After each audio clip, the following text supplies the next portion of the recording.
Pendengar, informasi yang kami dapatkan, banyak bangunan yang merupakan aset pemerintah daerah di Kabupaten ND ternyata belum bersertifikat. Apa penyebabnya dan bagaimana dampak terhadap pelayanan publik akibat banyak bangunan yang belum bersertifikasi ini akan kami bahas bersama dengan Kepala Dinas Perumahan Kabupaten ND, Emanuel Takus. Selamat pagi, Pak Eman.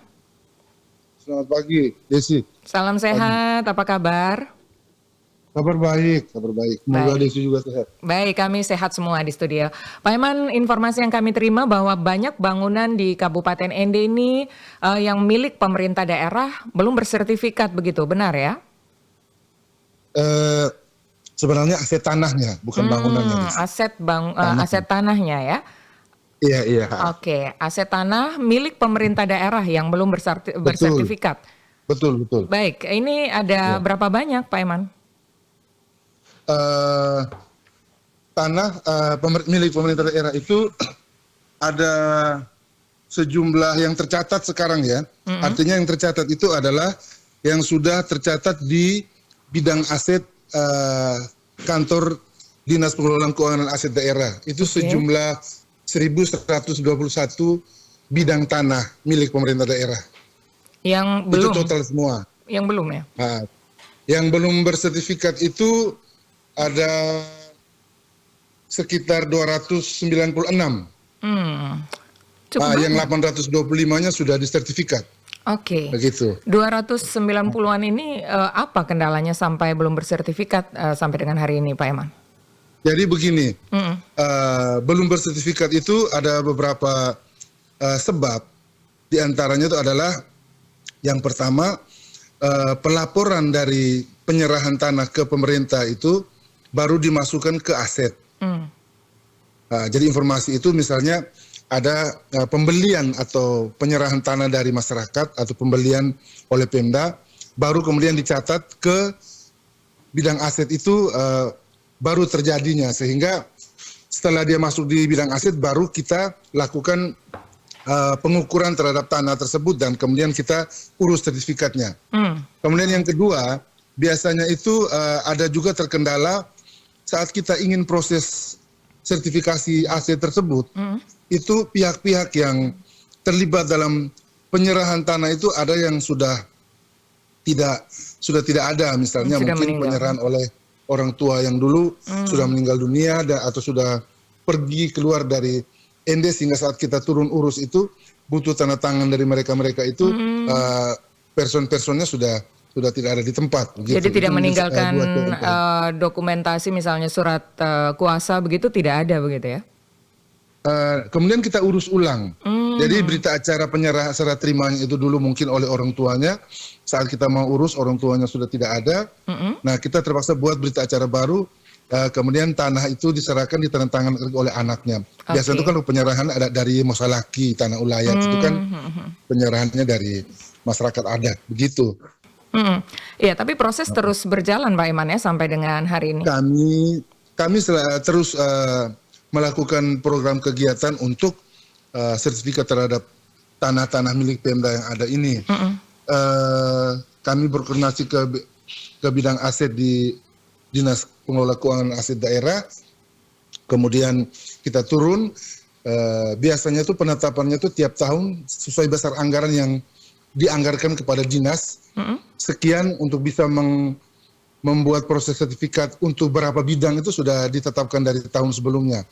Misalnya tahun 2020 ke 2021 itu sekian dan bisa untuk mengurus proses sertifikat terhadap 10 bidang tanah. Nah, tahun ini kami proses untuk 10 bidang tanah, begitu. Oke.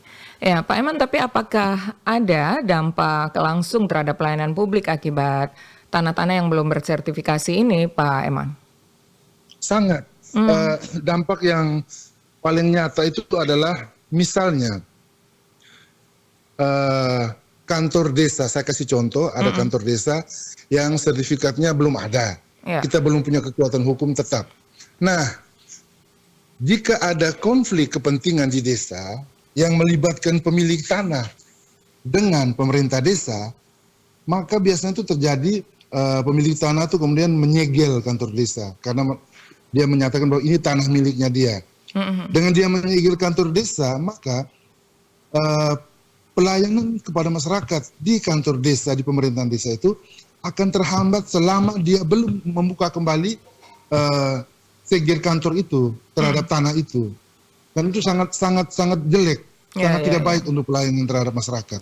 Karena kita juga mau klaim, tapi kita tidak punya kekuatan hukum dalam bentuk sertifikat ini. Itu salah satu contohnya. Ya. Jadi kalau misalnya memang ada dampak langsung begitu yang bisa dirasakan publik ya, proses ini memang harus disegerakan begitu Pak Eman? Iya, kita segerakan proses ini. Tapi hambatannya di mana? Beberapa bidang tanah di dalam kota ini mungkin Desi bisa lihat yang sudah dipasang pelang itu.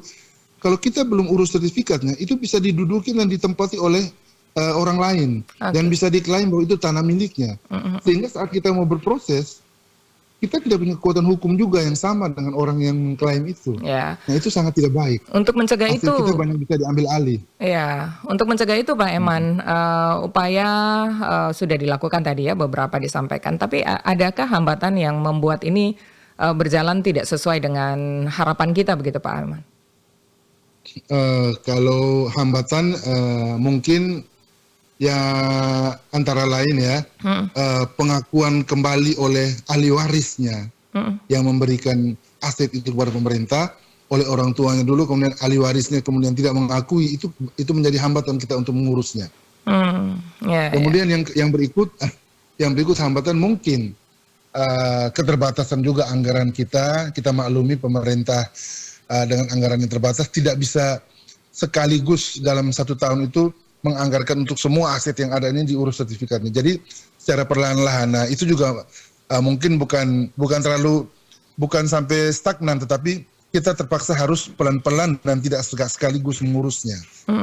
Gitu. Dan kita berharap pada aset tanah yang belum kita urus sertifikat ini jangan sampai ada masalah. Kalau ada masalah ya kita terpaksa harus berproses ulang.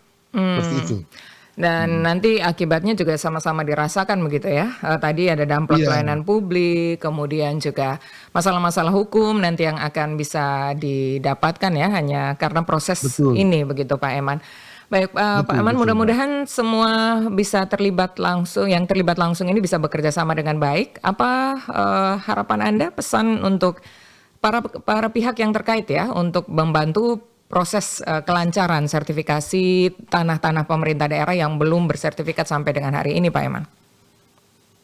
Harapan saya yang pertama kepada setiap lembaga pemerintah yang sedang menggunakan aset tanah milik pemerintah itu yang sudah diserahkan, mohon supaya segera melaporkan aset tersebut ke bidang aset, ke Dinas Pengelolaan Keuangan dan Aset Daerah supaya dicatat seperti sampai kepada PAUD, SD, SMP, kantor camat, kantor desa, puskesmas, pustu, lapangan sepak bola atau lapangan voli umum milik desa atau milik kecamatan. Semua itu mohon supaya dilaporkan ke bidang aset. Itu yang pertama. Kemudian kepada pihak-pihak yang terlibat dalam pembelian atau penyerahan tanah kepada pemerintah, supaya kita saling mendukung dalam pemerintah dalam proses pembuatan sertifikat ini. Kemudian yang ketiga tentu harapan kita pemerintah bisa menganggarkan dana. Kami juga berharap dukungan terhadap lembaga DPRD untuk bisa memperhatikan ini sehingga kita bisa mengamankan semua aset daerah kita untuk disertifikat. Memang kita mengurus, tetapi penerbitan sertifikatnya itu tetap pada lembaga ATR BPN Agraria Kabupaten Ende yang ada di sini. Kita bersama dengan mereka, damping mereka, proses pengukuran, kita siapkan semua datanya dan kita serahkan kepada ATR BPN untuk menerbitkan sertifikatnya. Begitu. Baik, mudah-mudahan ini bisa segera terrealisasi. Para pihak yang terlibat langsung dalam proses ini juga diharapkan kerjasamanya ya, agar kita bisa optimal dan mencapai target ya yang kita harapkan untuk bisa segera tersertifikasi tanah-tanah milik Pemda ini. Baik, terima kasih Pak Eman untuk waktunya bersama dengan Prosata RRI ND. Selamat pagi, selamat melanjutkan aktivitasnya. Terima kasih. Selamat pagi, salam RRI. Baik, terima kasih.